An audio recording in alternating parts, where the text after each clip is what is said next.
السلام علیکم جی، میں ہوں نجمہ کاوش۔ کیا کہیں، رمضان کا مہینہ ہے اور اتنا ظلم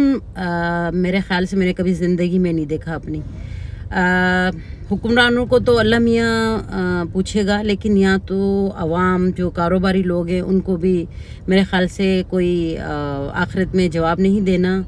یا صرف دنیا میں ہی رہنا ہے، یا صرف یہیں جو کمانا ہے یہیں پہ ہی رکھنا ہے، کوئی یہاں سے نہیں جانے والا، مجھے تو یہ لگتا ہے۔ لیکن کہتے ہیں نا کہ ایک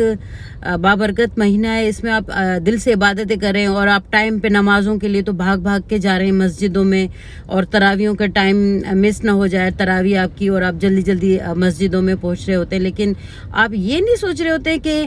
ایک غریب آدمی، چلو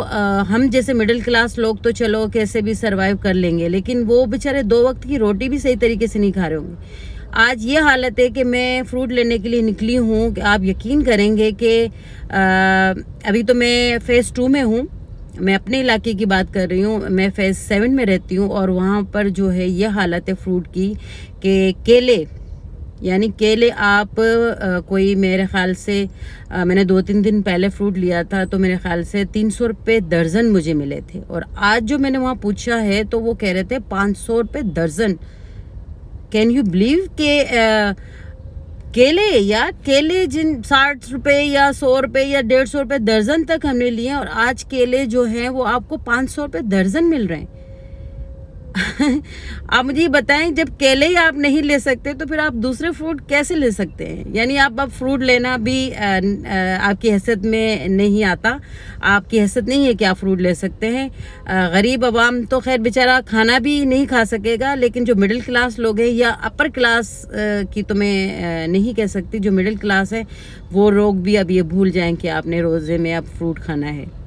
اب آپ نے صرف 2 وقت کی روٹی کے ساتھ روزہ کھولنا ہے، اور مجھے لگ رہا ہے کہ جو آنے والا وقت ہے وہ یہ ہوگا کہ آپ جو پہلے دور میں ہم لوگ سنتے تھے کہ کھجور کے ساتھ روزہ رکھتے تھے اور کھجور کے ساتھ ہی روزہ کھولتے تھے، اور سعودی عرب میں بھی یہی میں نے دیکھا تھا سحری کے ٹائم کہ آپ کو کھجور اور ایک روٹی کا وہاں پر جو بریڈ کی طرح روٹی ہوتی ہے وہ ملتی ہے، یا پانی ساتھ ہوتا ہے۔ تو آج یہاں بھی مجھے لگ رہا ہے آنے والے وقت میں یہی ہونے والا ہے۔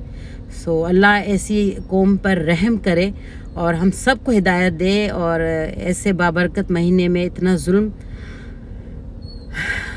کچھ کہہ نہیں سکتی، کوئی الفاظ نہیں ہے۔ اللہ میاں بس ہدایت دیں سب کو، بس میں یہی کہوں گی، اور اس سے زیادہ میرے پاس الفاظ نہیں ہیں۔ مجھے تو ہنسنا بھی آ رہا ہے اور ساتھ رونا بھی۔